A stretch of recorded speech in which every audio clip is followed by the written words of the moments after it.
ಓ ಪ್ರಿಯ ಸಾಧಕರೇ, ನೀವು ಕೇಳಿ, ನೀವು ಅರಿತುಕೊಳ್ಳಿ. ಪರಮ ಸತ್ಯವು ನಿಮ್ಮ ಹೊರಗೆ ಎಲ್ಲೂ ಸಿಗುವುದಿಲ್ಲ. ಸತ್ಯವು ನಿಮಗೆ ಯಾವಾಗ ಲಭಿಸಿದರೂ ಅದು ನಿಮ್ಮ ಹೃದಯದ ಅಂತರಾಳದಲ್ಲಿಯೇ ಇರುತ್ತದೆ. ನೀವು ಸತ್ಯವನ್ನು ಹೊರಗಿನ ಜಗತ್ತಿನಲ್ಲಿ ಹುಡುಕುವುದನ್ನು ಬಿಟ್ಟು ನಿಮ್ಮೊಳಗಿನ ಲೋಕದಲ್ಲಿ ನೋಡಿದಾಗ ಮಾತ್ರ ಶಾಶ್ವತವಾದ ಶಾಂತಿ ಮತ್ತು ಪರಮಾರ್ಥವನ್ನು ಅನುಭವಿಸುತ್ತೀರಿ. ಸತ್ಯವು ಹುಡುಕಬೇಕಾದ ವಸ್ತು ಅಲ್ಲ, ಆದರೆ ಅದು ಸಂಪೂರ್ಣ ಅನುಭೂತಿಯಾಗಿದೆ. ಆ ಅನುಭೂತಿಯು ನಿಮ್ಮ ಮನಸ್ಸು ಸಂಪೂರ್ಣವಾಗಿ ಶಾಂತವಾದಾಗ ಮತ್ತು ನಿಮ್ಮ ಹೃದಯವು ನಿರ್ಮಲವಾದಾಗ ಮಾತ್ರ ಪ್ರಾಪ್ತವಾಗುತ್ತದೆ. ನಾವು ಮತ್ತೊಮ್ಮೆ ನಿಮ್ಮೆಲ್ಲರಿಗೂ ಆದರಪೂರ್ವಕವಾಗಿ ಸ್ವಾಗತವನ್ನು ಬಯಸುತ್ತೇವೆ ಗೀತಾಜ್ಞಾನ ದಿವ್ಯವಾಹಿನಿಯ ಈ ಪವಿತ್ರ ವೇದಿಕೆಗೆ. ಇಲ್ಲಿ ನೀವು ಶ್ರೀಮದ್ ಭಗವದ್ಗೀತೆಯ ಅದ್ಭುತ ಜ್ಞಾನದ ಅಮೃತವನ್ನು ಸರಣಿ ರೂಪದಲ್ಲಿ ಆಲಿಸುತ್ತಿದ್ದೀರಿ. ಇದಕ್ಕೆ ನಾವು ಭಗವದ್ಗೀತೆಯ ಸಾರ ಎಂದು ಹೆಸರಿಟ್ಟಿದ್ದೇವೆ. ನಾವು ಇಂದು ಶ್ರೀಮದ್ ಭಗವದ್ಗೀತೆಯ 6ನೇ ಅಧ್ಯಾಯದಿಂದ ಏನು ಕಲಿಯಬಹುದು ಎಂಬುದನ್ನು ಅತ್ಯಂತ ಸರಳವಾದ ಭಾಷೆ ಮತ್ತು ಸುಲಭವಾದ ಶಬ್ದಗಳಲ್ಲಿ ತಿಳಿದುಕೊಳ್ಳುವ ಪ್ರಯಾಣವನ್ನು ಪ್ರಾರಂಭಿಸುತ್ತೇವೆ. ಶ್ರೀಮದ್ ಭಗವದ್ಗೀತೆಯ 5ನೇ ಅಧ್ಯಾಯದಿಂದ ನಾವು ಭಗವಂತನ ಪ್ರಾಪ್ತಿಗಾಗಿ ಅತ್ಯುತ್ತಮ ಮಾರ್ಗ ಯಾವುದು ಎಂಬುದನ್ನು, ನಿಮ್ಮ ಗುರಿಯನ್ನು ಹೇಗೆ ತಲುಪುವುದು ಮತ್ತು ನಿಮ್ಮ ದೇಹವು ಹೇಗೆ ನಿಮ್ಮನ್ನು ಸೋಮಾರಿತನ ಮತ್ತು ಆಲಸ್ಯದಲ್ಲಿ ಕಟ್ಟಿಹಾಕಲು ಪ್ರಯತ್ನಿಸುತ್ತದೆ ಎಂಬುದನ್ನು ತಿಳಿದುಕೊಂಡಿದ್ದೇವೆ. ಶ್ರೀಮದ್ ಭಗವದ್ಗೀತೆಯ 6ನೇ ಅಧ್ಯಾಯದಲ್ಲಿ ನಾವು ವಾಸ್ತವವಾಗಿ ಯೋಗಿ ಎಂದರೆ ಯಾರು ಮತ್ತು ಒಬ್ಬ ವ್ಯಕ್ತಿಯು ಹೇಗೆ ಯೋಗಿಯಾಗಿ ಪರಿವರ್ತನೆಗೊಳ್ಳುತ್ತಾನೆ ಎಂಬುದನ್ನು ಅರಿಯಲಿದ್ದೇವೆ. ಇಂದಿನ ಯುಗದ ಭಾಷೆಯಲ್ಲಿ ಹೇಳುವುದಾದರೆ, ಯೋಗಿ ಎಂದರೆ ತಮ್ಮ ಜೀವನದಲ್ಲಿ ಏನಾದರೂ ಮಹತ್ತರವಾದುದನ್ನು ಮತ್ತು ಅರ್ಥಪೂರ್ಣವಾದುದನ್ನು ಸಾಧಿಸಲು ಬಯಸುವ ವ್ಯಕ್ತಿಯಾಗಿದ್ದಾನೆ. ಅದರ ಜೊತೆಗೆ ನಿಮ್ಮ ಜೀವನದಲ್ಲಿ ನೀವು ಸಂಪೂರ್ಣ ನಿಷ್ಠೆ ಮತ್ತು ಪರಿಶ್ರಮದೊಂದಿಗೆ ಪ್ರಯತ್ನಿಸಿದರೂ ಮರಣದ ಮೊದಲು ನಿಮ್ಮ ಕನಸನ್ನು ಪೂರೈಸಲು ನಿಮಗೆ ಸಾಧ್ಯವಾಗದಿದ್ದರೆ ಅದರ ಪರಿಣಾಮ ಏನಾಗಬಹುದು ಎಂಬುದನ್ನು ಸಹ ನಾವು ಗ್ರಹಿಸಲಿದ್ದೇವೆ. ಆದ್ದರಿಂದ ಶ್ರೀಮದ್ ಭಗವದ್ಗೀತೆಯ 6ನೇ ಅಧ್ಯಾಯದ ದಿವ್ಯ ಶಿಕ್ಷಣಗಳ ಈ ಅದ್ಭುತ ಯಾತ್ರೆಯಲ್ಲಿ ನಾವು ಮುಂದೆ ಸಾಗೋಣ. ಶ್ರೀಮದ್ ಭಗವದ್ಗೀತೆ ಅಧ್ಯಾಯ 6 ಧ್ಯಾನಯೋಗ. ಈ ಅಧ್ಯಾಯದಲ್ಲಿ ಭಗವಾನ್ ಶ್ರೀಕೃಷ್ಣ ಹಿಂದಿನ ಅಧ್ಯಾಯ ಅಂದರೆ 5ನೇ ಅಧ್ಯಾಯದಿಂದ ಆರಂಭಿಸಿದ ಕರ್ಮಯೋಗ ಮತ್ತು ಕರ್ಮ ಸನ್ಯಾಸ ಯೋಗಗಳ ತುಲನಾತ್ಮಕ ವಿಶ್ಲೇಷಣೆಯನ್ನು ಮುಂದುವರಿಸುತ್ತಾರೆ. ಒಬ್ಬ ನಿಜವಾದ ಸಾಧಕನ ವಾಸ್ತವಿಕ ವ್ಯಾಖ್ಯಾನ ಏನು ಮತ್ತು ಅಂಥ ಸಾಧಕನು ಯಾವ ರೀತಿಯಲ್ಲಿ ಅಭ್ಯಾಸ ಮಾಡುತ್ತಾನೆ ಎಂಬುದನ್ನು ಅವರು ವಿವರಿಸುತ್ತಾರೆ. ಈ ಅಧ್ಯಾಯದ ಪ್ರಮುಖ ಉದ್ದೇಶವೇನೆಂದರೆ ಸಾಧನೆಗೆ ಸರಿಯಾದ ಮಾರ್ಗ ಯಾವುದು ಮತ್ತು ಮನಸ್ಸಿನ ಶುದ್ಧೀಕರಣ ಹಾಗೂ ಆತ್ಮದ ವಿಕಾಸವು ಹೇಗೆ ಸಾಧ್ಯವಾಗುತ್ತದೆ ಎಂಬುದನ್ನು ನಿಮಗೆ ಮನವರಿಕೆ ಮಾಡಿಕೊಡುವುದಾಗಿದೆ. ಭಗವಾನ್ ಶ್ರೀಕೃಷ್ಣ ಅವರು ಒಬ್ಬ ವ್ಯಕ್ತಿಯು ಸಮರ್ಪಣಾ ಭಾವ ಮತ್ತು ಶ್ರದ್ಧೆಯಿಂದ ಕಾರ್ಯವನ್ನು ಮಾಡಿದಾಗ ಅವನ ಮನಸ್ಸು ಕ್ರಮವಾಗಿ ಶುದ್ಧವಾಗುತ್ತಾ ಹೋಗುತ್ತದೆ ಮತ್ತು ಅವನ ಆತ್ಮವು ಆಳವಾದ ಆಧ್ಯಾತ್ಮಿಕ ಅನುಭೂತಿಯನ್ನು ಪಡೆಯಲು ಪ್ರಾರಂಭಿಸುತ್ತದೆ ಎಂದು ವಿವರಿಸುತ್ತಾರೆ. ಮನಸ್ಸು ಶಾಂತವಾಗಿ ಮತ್ತು ನಿಯಂತ್ರಿತವಾದಾಗ ಸಾಧನೆಯೂ ಆ ವ್ಯಕ್ತಿಯ ಜೀವನದಲ್ಲಿ ಆತ್ಮಿಕ ಉನ್ನತಿಯ ಪ್ರಮುಖ ಸಾಧನವಾಗಿ ಮಾರ್ಪಡುತ್ತದೆ. ಧ್ಯಾನಯೋಗದ ಮೂಲಕ ಒಬ್ಬ ಯೋಗಿಯು ತನ್ನ ಚಂಚಲ ಮನಸ್ಸನ್ನು ವಶಪಡಿಸಿಕೊಳ್ಳಲು ಪ್ರಯತ್ನಿಸುತ್ತಾನೆ, ಏಕೆಂದರೆ ತರಬೇತಿ ಪಡೆಯದ ಮನಸ್ಸು ನಮ್ಮ ಶತ್ರುವಾಗಿರುತ್ತದೆ. ಆದರೆ ತರಬೇತಿ ಪಡೆದ ಮನಸ್ಸು ನಮ್ಮ ಅತ್ಯಂತ ಪ್ರೀತಿಯ ಮಿತ್ರನಾಗಿ ಪರಿವರ್ತನೆಗೊಳ್ಳುತ್ತದೆ. ಶ್ರೀಕೃಷ್ಣ ಅವರು ಅರ್ಜುನನಿಗೆ ಕೇವಲ ಕಠಿಣವಾದ ತಪಸ್ಸಿನಲ್ಲಿ ಲೀನನಾಗಿರುವುದರಿಂದ ಯಾರೂ ಯೋಗದಲ್ಲಿ ಸಿದ್ಧಿಯನ್ನು ಸಾಧಿಸಲು ಸಾಧ್ಯವಿಲ್ಲ ಎಂದು ಎಚ್ಚರಿಕೆ ನೀಡುತ್ತಾರೆ. ಇದಕ್ಕಾಗಿ ಆ ವ್ಯಕ್ತಿಯು ತನ್ನ ಭೋಜನ, ನಡವಳಿಕೆ, ಮನರಂಜನೆ, ಕರ್ಮ ಮತ್ತು ನಿದ್ರೆ ಈ ಎಲ್ಲವನ್ನೂ ಸಮತೋಲನದಲ್ಲಿಟ್ಟುಕೊಳ್ಳುವುದು ಅತ್ಯಗತ್ಯ. ಅಂತಿಮವಾಗಿ ಭಗವಂತನು ಸಾಧನೆಯ ಆ ಸ್ಥಿತಿಯನ್ನು ವರ್ಣಿಸುತ್ತಾರೆ, ಯಾವಾಗ ಮನಸ್ಸು ಪೂರ್ಣವಾಗಿ ಈಶ್ವರನಲ್ಲಿ ಏಕಾಗ್ರವಾಗುತ್ತದೆ. ಅವರು ಹೇಳುತ್ತಾರೆ, ಯಾವ ರೀತಿಯಲ್ಲಿ ಗಾಳಿಯಿಲ್ಲದ ಸ್ಥಳದಲ್ಲಿ ಇರಿಸಿದ ದೀಪವು ಅಲುಗಾಡದೆ ಸ್ಥಿರವಾಗಿ ಉರಿಯುತ್ತದೆಯೋ ಅದೇ ರೀತಿ ಸಾಧಕನ ಮನಸ್ಸು ಕೂಡ ಧ್ಯಾನದಲ್ಲಿ ಸಂಪೂರ್ಣವಾಗಿ ಸ್ಥಿರ ಮತ್ತು ಶಾಂತವಾಗಿರಬೇಕು. ವಾಸ್ತವವಾಗಿ ಮನಸ್ಸನ್ನು ವಶಪಡಿಸಿಕೊಳ್ಳುವುದು ಅತ್ಯಂತ ಕಠಿಣವಾದ ಕಾರ್ಯವಾಗಿದೆ. ಆದರೆ ನಿರಂತರವಾದ ಅಭ್ಯಾಸ ಮತ್ತು ವೈರಾಗ್ಯದ ಮೂಲಕ ಇದನ್ನು ನಿಯಂತ್ರಿಸಲು ಸಾಧ್ಯವಿದೆ. ಆದ್ದರಿಂದ ಮನಸ್ಸು ಯಾವಾಗ ಅತ್ತಿತ್ತ ಅಲೆದಾಡಲು ಪ್ರಾರಂಭಿಸುತ್ತದೆಯೋ ಆಗ ನಾವು ತಕ್ಷಣವೇ ಅದನ್ನು ಹಿಂದಕ್ಕೆ ತಂದು ಭಗವಂತನಲ್ಲಿ ಏಕಾಗ್ರಗೊಳಿಸಬೇಕು. ಮನಸ್ಸು ಪೂರ್ಣವಾಗಿ ಶುದ್ಧವಾದಾಗ ಅದು ಅಲೌಕಿಕ ಅನುಭೂತಿಯಲ್ಲಿ ಸ್ಥಿರವಾಗುತ್ತದೆ. ಈ ದಿವ್ಯ ಸ್ಥಿತಿಯನ್ನು ಸಮಾಧಿ ಎಂದು ಕರೆಯಲಾಗುತ್ತದೆ. ಅಲ್ಲಿ ಸಾಧಕನು ಅಪಾರವಾದ ಶಾಂತಿ ಮತ್ತು ದಿವ್ಯ ಆನಂದವನ್ನು ಅನುಭವಿಸುತ್ತಾನೆ. ಇದರ ನಂತರ ಅರ್ಜುನ ಭಗವಂತನನ್ನು ಆ ಸಾಧಕನ ಭವಿಷ್ಯದ ಬಗ್ಗೆ ಕೇಳುತ್ತಾನೆ. ಯಾರು ಈ ಮಾರ್ಗದಲ್ಲಿ ಸಾಗುತ್ತಾನಾದರೂ ಅಸ್ಥಿರ ಮನಸ್ಸಿನ ಕಾರಣದಿಂದಾಗಿ ತನ್ನ ಗುರಿಯನ್ನು ತಲುಪಲು ಸಾಧ್ಯವಾಗುವುದಿಲ್ಲವೋ? ಶ್ರೀಕೃಷ್ಣ ಆತನಿಗೆ ಭರವಸೆ ನೀಡುತ್ತಾರೆ, ಯಾರು ಭಗವಂತನ ಪ್ರಾಪ್ತಿಗಾಗಿ ಪ್ರಯತ್ನಿಸುತ್ತಾನೆಯೋ ಆ ವ್ಯಕ್ತಿಯೊಂದಿಗೆ ಎಂದಿಗೂ ಯಾವುದೇ ಕೆಟ್ಟತನವೂ ಸಂಭವಿಸಲಾರದು. ಭಗವಂತನು ಪ್ರತಿಯೊಂದು ಜೀವಿಯ ಪೂರ್ವ ಜನ್ಮಗಳಲ್ಲಿ ಗಳಿಸಿದ ಪುಣ್ಯ ಮತ್ತು ಆಧ್ಯಾತ್ಮಿಕ ಪ್ರಗತಿಯನ್ನು ಸಂರಕ್ಷಿಸಿ ಇಡುತ್ತಾನೆ ಮತ್ತು ಮುಂದಿನ ಜನ್ಮ ದೊರೆತಾಗ ಅದೇ ಜ್ಞಾನವನ್ನು ಪುನಃ ಜಾಗೃತಗೊಳಿಸಿಬಿಡುತ್ತಾನೆ. ಈ ರೀತಿಯಾಗಿ ಸಾಧಕನು ತನ್ನ ಅಪೂರ್ಣ ಸಾಧನೆಯನ್ನು ಹಿಂದಿನ ಬಾರಿ ಎಲ್ಲಿ ನಿಲ್ಲಿಸಿದ್ದನೋ ಅಲ್ಲಿಂದಲೇ ಮುಂದುವರಿಸಲು ಸಾಧ್ಯವಾಗುತ್ತದೆ. ಪೂರ್ವಜನ್ಮಗಳ ಪುಣ್ಯ ಮತ್ತು ಸಂಸ್ಕಾರಗಳ ಬಲದ ಮೇಲೆ ಯೋಗಿಯು ತನ್ನ ವರ್ತಮಾನದ ಜೀವನದಲ್ಲಿಯೂ ಪರಮಾತ್ಮನ ಪ್ರಾಪ್ತಿಯ ದಿಕ್ಕಿನಲ್ಲಿ ಮುಂದುವರಿಯಬಹುದು. ಈ ಅಧ್ಯಾಯದ ಸಮಾಪ್ತಿಯು ಈ ಮಹತ್ವಪೂರ್ಣವಾದ ಸಂದೇಶದೊಂದಿಗೆ ಆಗುತ್ತದೆ. ಯೋಗಿ ಎಂದರೆ ಭಗವಂತನೊಂದಿಗೆ ಏಕತ್ವದ ಸಾಧನೆ ಮಾಡುವವನು. ಆದ್ದರಿಂದ ಅವನು ತಪಸ್ವಿಗಳಿಗಿಂತ, ಜ್ಞಾನಿಗಳಿಗಿಂತ ಮತ್ತು ಕೇವಲ ಕರ್ಮಕಾಂಡಗಳಲ್ಲಿ ನಿರತರಾಗಿರುವ ಕರ್ಮಿಗಳಿಗಿಂತಲೂ ಶ್ರೇಷ್ಠನೆಂದು ಪರಿಗಣಿಸಲ್ಪಡುತ್ತಾನೆ. ಮತ್ತು ಆ ಎಲ್ಲ ಯೋಗಿಗಳಲ್ಲಿಯೂ ಕೂಡ ಭಗವಂತನ ಭಕ್ತಿಯಲ್ಲಿ ನಿರಂತರವಾಗಿ ಲೀನನಾಗಿರುವ ಯೋಗಿಯೇ ಅತ್ಯಂತ ಉತ್ತಮನು. ಈ ಅಧ್ಯಾಯದ ಮೊದಲನೇ ಶ್ಲೋಕದಲ್ಲಿ ಭಗವಾನ್ ಶ್ರೀಕೃಷ್ಣ ತಮ್ಮ ಪ್ರೀತಿಯ ಗೆಳೆಯ, ತಮ್ಮ ಪರಮ ಸಖ ಧನುರ್ಧರ ಅರ್ಜುನನಿಗೆ ಅತ್ಯಂತ ಆಳವಾದ ಮತ್ತು ಭಾವಪೂರ್ಣವಾದ ಮಾತುಗಳಲ್ಲಿ ಹೇಳುತ್ತಾರೆ, ಓ ಅರ್ಜುನ, ಯಾವ ಮನುಷ್ಯರು ಯಾವುದೇ ಫಲದ ಅಪೇಕ್ಷೆ ಇಲ್ಲದೆ ತಮ್ಮ ಕರ್ತವ್ಯಗಳನ್ನು ಪಾಲನೆ ಮಾಡುತ್ತಾರೆಯೋ ಅವರೇ ವಾಸ್ತವವಾಗಿ ನಿಜವಾದ ಸನ್ಯಾಸಿಗಳು, ಅವರೇ ನಿಜವಾದ ಯೋಗಿಗಳು. ಕೇವಲ ಯಜ್ಞದ ಅಗ್ನಿಯನ್ನು ತ್ಯಾಗ ಮಾಡಿ ಅಥವಾ ದೈಹಿಕ ಕರ್ಮಗಳಿಂದ ದೂರವಿದ್ದು ತಮ್ಮನ್ನು ಸನ್ಯಾಸಿ ಎಂದು ಹೇಳಿಕೊಳ್ಳುವವರು ನಿಜವಾದ ಸನ್ಯಾಸಿಗಳಲ್ಲ. ಈ ಜಗತ್ತಿನಲ್ಲಿ ಎಷ್ಟೋ ಜನರು ನಾನಾ ರೀತಿಯ ಮಾತುಗಳನ್ನು ಆಡುತ್ತಾರೆ. ಕೆಲವರು ನಾನು ಎಲ್ಲವನ್ನೂ ತ್ಯಜಿಸಿಬಿಟ್ಟೆ ಎನ್ನುತ್ತಾರೆ. ಕೆಲವರು ನಾನು ಸನ್ಯಾಸಿಯಾದೆ, ಈಗ ನನಗೆ ಏನನ್ನೂ ಮಾಡಬೇಕಾಗಿಲ್ಲ ಎಂದು ಹೇಳುತ್ತಾರೆ. ಆದರೆ ಭಗವಾನ್ ಶ್ರೀಕೃಷ್ಣ ಇಲ್ಲಿ ಈ ಭ್ರಾಂತಿಗಳನ್ನು ಸಂಪೂರ್ಣ ಸ್ಪಷ್ಟತೆಯಿಂದ ನಿವಾರಿಸುತ್ತಾರೆ. ಅವರು ಹೇಳುತ್ತಾರೆ, ಒಬ್ಬ ವ್ಯಕ್ತಿಯು ಸ್ವತಃ ತನ್ನನ್ನು ತಾನು ಜ್ಞಾನಿ ಎಂದು ತಿಳಿದು ಆತ್ಮದ ಬಗ್ಗೆ ಮಾತನಾಡಿ ತನ್ನ ಕರ್ತವ್ಯಗಳಿಂದ ಮುಖವನ್ನು ತಿರುಗಿಸಿಕೊಂಡರೆ ಅವನು ನಿಜವಾದ ಸನ್ಯಾಸಿಯಲ್ಲ. ನಂತರ ಶ್ರೀಕೃಷ್ಣ ಅವರು ಅರ್ಜುನನಿಗೆ ಅತ್ಯಂತ ಕರುಣೆ ಮತ್ತು ಸ್ಫೂರ್ತಿಯಿಂದ ತುಂಬಿದ ಸ್ವರದಲ್ಲಿ ಹೇಳುತ್ತಾರೆ, ಓ ಅರ್ಜುನ, ಮನುಷ್ಯನು ಸ್ವಯಂ ತನ್ನ ಉದ್ಧಾರಕ್ಕಾಗಿ ಪ್ರಯತ್ನವನ್ನು ಮಾಡಬೇಕು. ಅವನು ತನ್ನ ಆತ್ಮವನ್ನು ಅಧೋಗತಿಯ ಕಡೆಗೆ ಹೋಗಲು ಬಿಡಬಾರದು. ಈ ವಾಕ್ಯವು ಆತ್ಮದಲ್ಲಿ ಒಂದು ಗೂಂಜುನಂತೆ ಇಳಿಯುತ್ತದೆ. ಬೇರೆ ಯಾರೂ ಅಲ್ಲ, ಕೇವಲ ನಾವೇ ನಮ್ಮ ಜೀವನದ ದಿಕ್ಕನ್ನು ನಿರ್ಧರಿಸುತ್ತೇವೆ. ಭಗವಾನ್ ವಿವರಿಸುತ್ತಾರೆ, ಕೇವಲ ಸಾಂಸಾರಿಕ ಕರ್ಮಗಳನ್ನು ತ್ಯಜಿಸುವುದರಿಂದ ಯಾರೂ ಯೋಗಿಯಾಗುವುದಿಲ್ಲ. ಬದಲಾಗಿ ಯಾರು ತಮ್ಮ ಎಲ್ಲಾ ಕರ್ತವ್ಯಗಳನ್ನು ಪ್ರಾಮಾಣಿಕತೆಯಿಂದ ನಿಭಾಯಿಸುತ್ತಾರೆಯೋ ಮತ್ತು ಹಾಗಿದ್ದರೂ ಅವುಗಳ ಫಲದ ಇಚ್ಛೆಯನ್ನು ಮಾಡುವುದಿಲ್ಲವೋ ಅವರೇ ಅಸಲಿ ಯೋಗಿ, ಅವರೇ ನಿಜವಾದ ಸಾಧಕ. ನಂತರ ಅವರ ಅತ್ಯಂತ ಮಾರ್ಮಿಕವಾಗಿ ಹೇಳುತ್ತಾರೆ, ಯಾವ ವ್ಯಕ್ತಿಯೂ ತನ್ನ ಮನಸ್ಸನ್ನು ಗೆಲ್ಲುತ್ತಾನೆಯೋ ಅವನಿಗೆ ಈ ಸಂಸಾರದಲ್ಲಿ ಏನೂ ಅಸಾಧ್ಯವಾಗಿ ಉಳಿಯುವುದಿಲ್ಲ. ಆದರೆ ಯಾರ ಮನಸ್ಸು ಆತನನ್ನೇ ಅಲದಾಡಿಸುತ್ತಿದೆಯೋ ಅಂತಹವನು ಸಂಸಾರದ ಯಾವುದೇ ವಸ್ತುವನ್ನು ಪಡೆಯಲು ಸಾಧ್ಯವಿಲ್ಲ. ಏಕೆಂದರೆ ನಮ್ಮ ಮನಸ್ಸು ನಮ್ಮ ಸೇವಕನಾಗಿ ಮಾರ್ಪಟ್ಟಾಗ ಅದು ನಮ್ಮ ಅತ್ಯಂತ ನಿಜವಾದ ಮಿತ್ರನಾಗಿರುತ್ತದೆ. ಆದರೆ ನಾವೇ ನಮ್ಮ ಮನಸ್ಸಿನ ಗುಲಾಮರಾಗಿ ಮಾರ್ಪಟ್ಟಾಗ ಅದೇ ಮನಸ್ಸು ನಮ್ಮ ಅತ್ಯಂತ ದೊಡ್ಡ ಶತ್ರುವಾಗಿ ಬಿಡುತ್ತದೆ. ಭಗವಾನ್ ಶ್ರೀಕೃಷ್ಣ ಅತ್ಯಂತ ಕರುಣೆ ಮತ್ತು ಗಾಂಭೀರ್ಯದಿಂದ ಅರ್ಜುನನಿಗೆ ಹೇಳುತ್ತಾರೆ, ಓ ಅರ್ಜುನ್, ಯಾವ ಯೋಗಿಗಳು ತಮ್ಮ ಚಂಚಲ ಮನಸ್ಸಿನ ಮೇಲೆ ವಿಜಯವನ್ನು ಪಡೆದಿದ್ದಾರೋ ಅವರು ಜೀವನದ ಪ್ರತಿಯೊಂದು ದ್ವಂದ್ವಗಳಿಂದಲೂ ಮೇಲೆ ಏರುತ್ತಾರೆ. ಅದು ಚಳಿಯಾಗಲಿ, ಬಿಸಿಲಾಗಿರಲಿ, ಸುಖ ದುಃಖವಾಗಿರಲಿ ಅಥವಾ ಮಾನ ಅಪಮಾನವಾಗಿರಲಿ. ಈ ವಿರೋಧಾಭಾಸಗಳು ಅವರನ್ನು ವಿಚಲಿತಗೊಳಿಸಲು ಸಾಧ್ಯವಿಲ್ಲ. ಅಂತಹ ಯೋಗಿಗಳು ಒಳಗಿನಿಂದ ಶಾಂತ, ಸ್ಥಿರ ಮತ್ತು ಭಗವಂತನ ಭಕ್ತಿಯಲ್ಲಿ ಅಚಲರಾಗಿರುತ್ತಾರೆ. ಭಗವಂತನ ಸ್ವರವು ಮಾನೋ ಅರ್ಜುನನ ಹೃದಯವನ್ನು ಸ್ಪರ್ಶಿಸುತ್ತದೆ. ಅವರು ಹೇಳುತ್ತಾರೆ, ಯಾವ ಯೋಗಿಗಳು ಜ್ಞಾನ ಮತ್ತು ವಿವೇಕದಿಂದ ಸಂಪೂರ್ಣವಾಗಿ ಸಂತೃಪ್ತರಾಗಿದ್ದಾರೆಯೋ ಮತ್ತು ಯಾರು ಇಂದ್ರಿಯಗಳ ಮೇಲೆ ಪೂರ್ಣ ನಿಯಂತ್ರಣವನ್ನು ಪಡೆದಿದ್ದಾರೆಯೋ ಅವರು ಪರಿಸ್ಥಿತಿಗಳು ಹೇಗೇ ಇರಲಿ ಒಳಗಿನಿಂದ ಎಂದಿಗೂ ಅಲುಗಾಡುವುದಿಲ್ಲ. ಅವರಿಗೆ ಧೂಳು, ಕಲ್ಲು ಮತ್ತು ಚಿನ್ನ ಎಲ್ಲವೂ ಒಂದೇ ಸಮಾನವಾಗಿದೆ. ಅವರಿಗೆ ಯಾವುದರ ಮೇಲೆಯೂ ಆಸೆ ಅಥವಾ ಲೋಭ ಇರುವುದಿಲ್ಲ ಅಥವಾ ಅಭಾವದ ನೋವೂ ಕೂಡ ಇರುವುದಿಲ್ಲ. ಅಂತಹ ಯೋಗಿಗಳು ಎಲ್ಲರನ್ನೂ ಒಂದೇ ದೃಷ್ಟಿಯಿಂದ ನೋಡುತ್ತಾರೆ.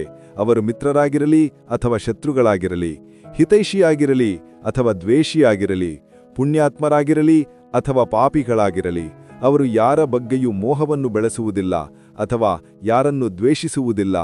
ಯಾರೇ ಆಗಲಿ ಅವರು ಎಷ್ಟೇ ತಮ್ಮವರಾಗಿರಲಿ ಅಥವಾ ಪರಕೀಯರಾಗಿರಲಿ, ಆ ಯೋಗಿಯು ಸಮದೃಷ್ಟಿಯಿಂದ ಎಲ್ಲರನ್ನೂ ನೋಡುತ್ತಾನೆ. ಇದೇ ನಿಷ್ಪಕ್ಷಪಾತ ಭಾವ ಮತ್ತು ಇದೇ ಕರುಣೆಯೇ ಯೋಗಿಯ ಅಸಲಿ ಗುಣವಾಗಿದೆ.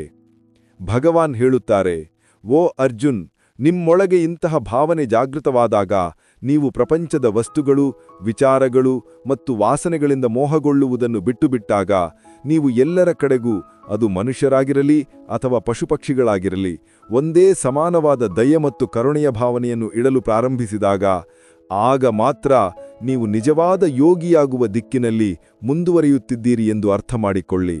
ಮತ್ತು ನಂತರ ಒಂದು ಅತ್ಯಂತ ಮಧುರವಾದ ಆದರೆ ದೃಢವಾದ ಸಂದೇಶದಲ್ಲಿ ಶ್ರೀಕೃಷ್ಣ ಅವರು ಅರ್ಜುನನಿಗೆ ಹೇಳುತ್ತಾರೆ, ಓ ಪಾರ್ಥ, ಈ ಯೋಗಿಯ ಭಾವನೆ ಜಾಗೃತವಾದಾಗ ಯಾವುದೇ ಆಸೆ ಅಥವಾ ಭಯವಿಲ್ಲದೆ ನಿಮ್ಮ ಮನಸ್ಸನ್ನು ನಿಮ್ಮ ಮಿತ್ರನನ್ನಾಗಿ ಮಾಡಿಕೊಂಡು ನನ್ನ ಧ್ಯಾನವನ್ನು ಮಾಡಿ.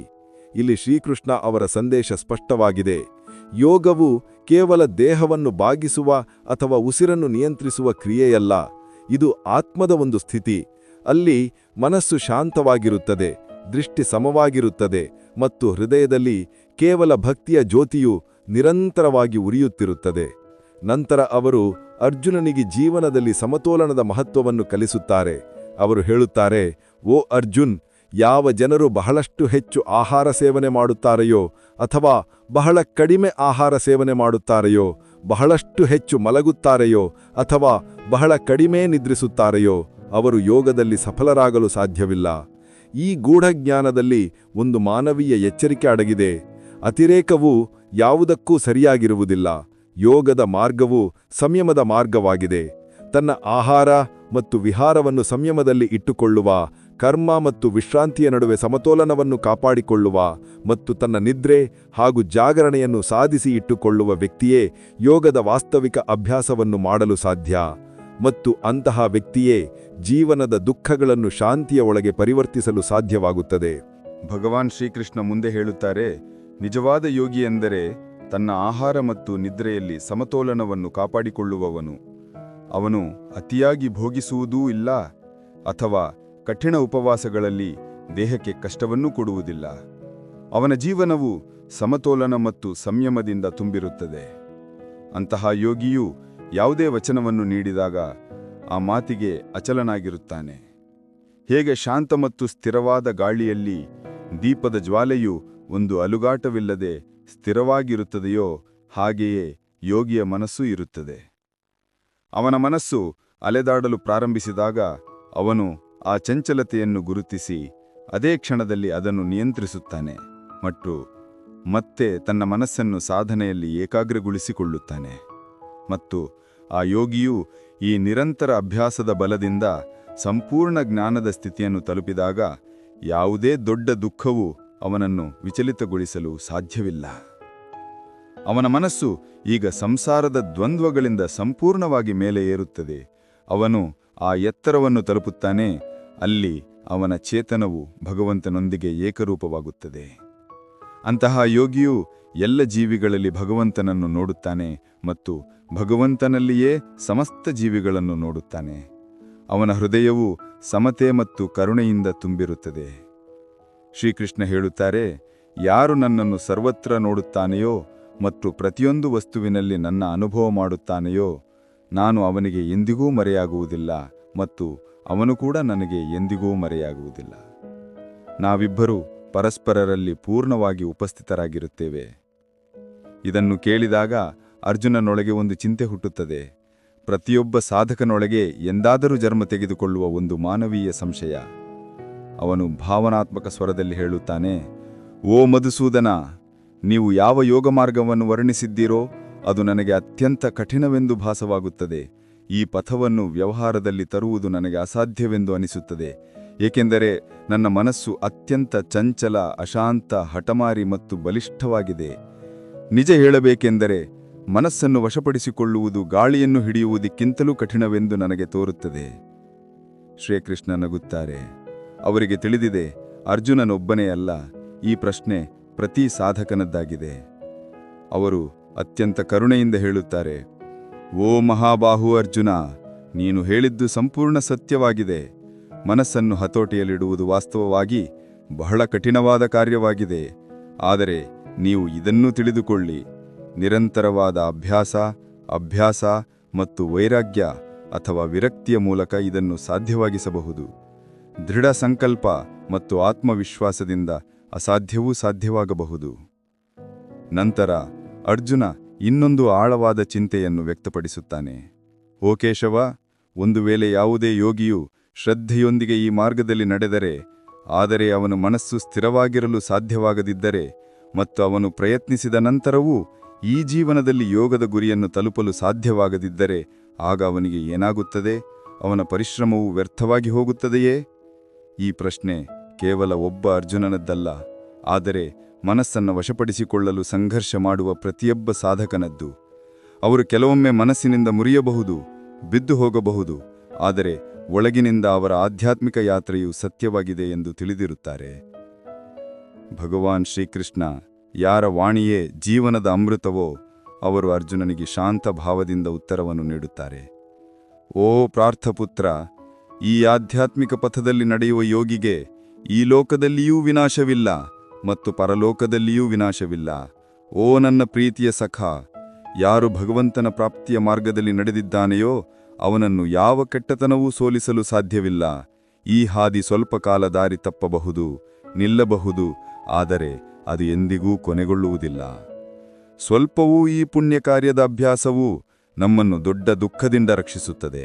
ಶ್ರೀಕೃಷ್ಣ ಮುಂದೆ ಹೇಳುತ್ತಾರೆ, ಒಂದು ವೇಳೆ ಒಬ್ಬ ಯೋಗಿಯು ತನ್ನ ಜೀವನದಲ್ಲಿ ಸಂಪೂರ್ಣ ಸಿದ್ಧಿಯನ್ನು ಪಡೆಯಲು ಸಾಧ್ಯವಾಗದಿದ್ದರೆ, ಅವನ ಆತ್ಮವು ಮರಣದ ನಂತರ ಪುಣ್ಯಾತ್ಮರ ಲೋಕಗಳಿಗೆ ಹೋಗುತ್ತದೆ.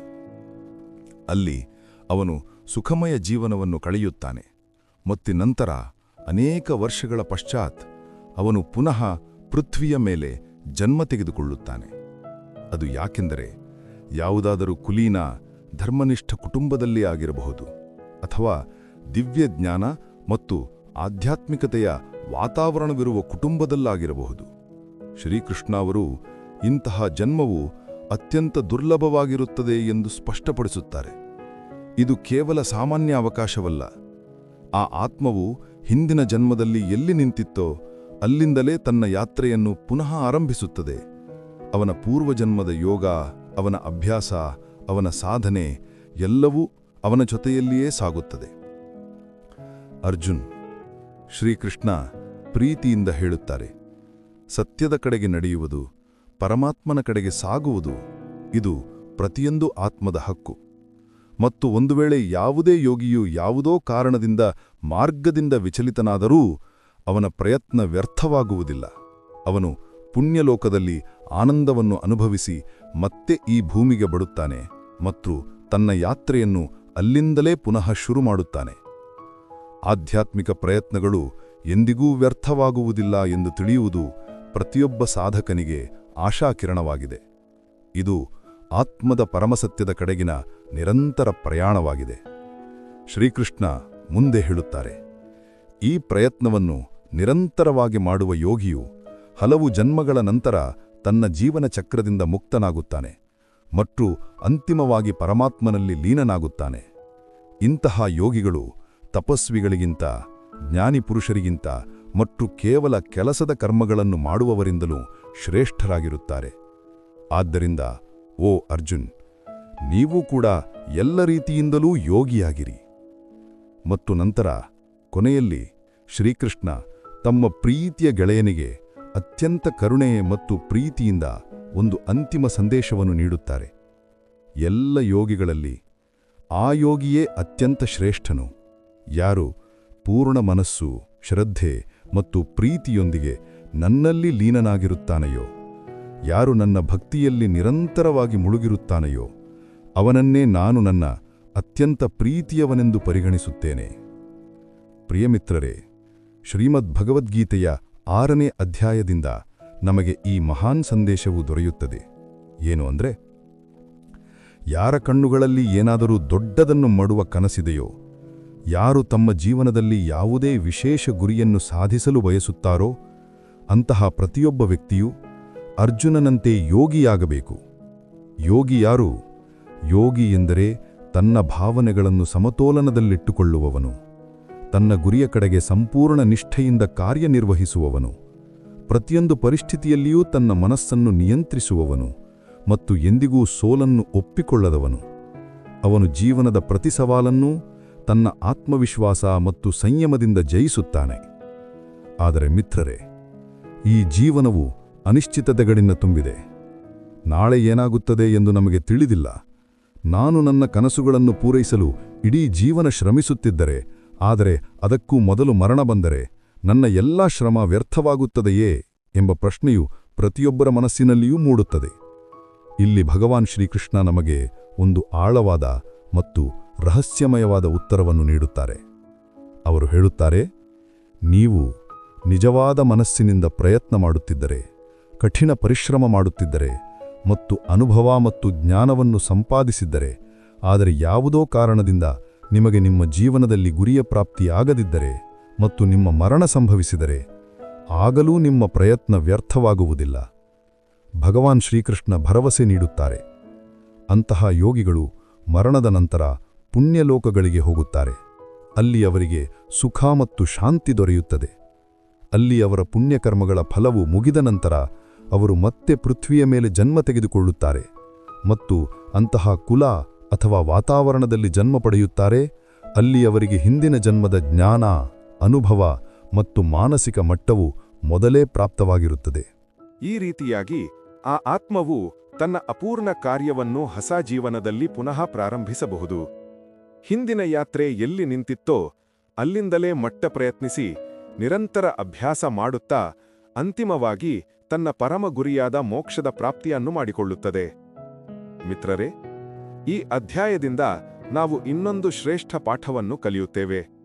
ಯಾವುದೇ ಪ್ರಯತ್ನ, ಯಾವುದೇ ನಿಜವಾದ ಪರಿಶ್ರಮ ಎಂದಿಗೂ ವ್ಯರ್ಥವಾಗುವುದಿಲ್ಲ. ಪ್ರತಿಯೊಂದು ಪ್ರಯತ್ನವೂ ಆತ್ಮದ ಪಯಣವನ್ನು ಒಂದು ಹೆಜ್ಜೆ ಮುಂದಕ್ಕೆ ಕೊಂಡೊಯ್ಯುತ್ತದೆ. ಶ್ರೀಮದ್ ಭಗವದ್ಗೀತೆಯ 6ನೇ ಅಧ್ಯಾಯದ ಈ ಸರಳ ಮತ್ತು ಭಾವನಾತ್ಮಕ ವಿವರಣೆಯು ನಿಮಗೆ ಇಷ್ಟವಾಯಿತು ಎಂದು ನಾವು ಆಶಿಸುತ್ತೇವೆ. ಈ ಅಧ್ಯಾಯದಿಂದ ನೀವು ಏನನ್ನು ಕಲಿತಿರಿ ಎಂಬುದನ್ನು ದಯವಿಟ್ಟು ನಮಗೆ ಕಮೆಂಟ್ನಲ್ಲಿ ತಿಳಿಸಿ. ಈ ವಿಡಿಯೋದಲ್ಲಿ ನಮ್ಮಿಂದ ಯಾವುದಾದರೂ ಒಂದು ಸಣ್ಣ ಲೋಪ ಅಥವಾ ತಪ್ಪು ನಡೆದಿರಬಹುದು. ಅದಕ್ಕಾಗಿ ನಾವು ನಿಮ್ಮೆಲ್ಲರಲ್ಲಿ ಕ್ಷಮೆಯನ್ನು ಯಾಚಿಸುತ್ತೇವೆ. ನಾವು ಶೀಘ್ರದಲ್ಲಿಯೇ ಗೀತೆಯ 7ನೇ ಅಧ್ಯಾಯದ ಮತ್ತೊಂದು ಸುಂದರ, ಸರಳ ಮತ್ತು ಜ್ಞಾನವರ್ಧಕ ವಿವರಣೆಯೊಂದಿಗೆ ನಿಮ್ಮನ್ನು ಭೇಟಿಯಾಗುತ್ತೇವೆ. ಅಲ್ಲಿಯವರೆಗೆ ನೀವು ನಿಮ್ಮ ಗಮನವನ್ನು ಇಟ್ಟುಕೊಳ್ಳಿ, ಆರೋಗ್ಯದಿಂದಿರಿ, ಸಂತೋಷದಿಂದಿರಿ. ಜಯ ಶ್ರೀ ರಾಧೇ ಕೃಷ್ಣ. ರಾಧೇ ರಾಧೇ.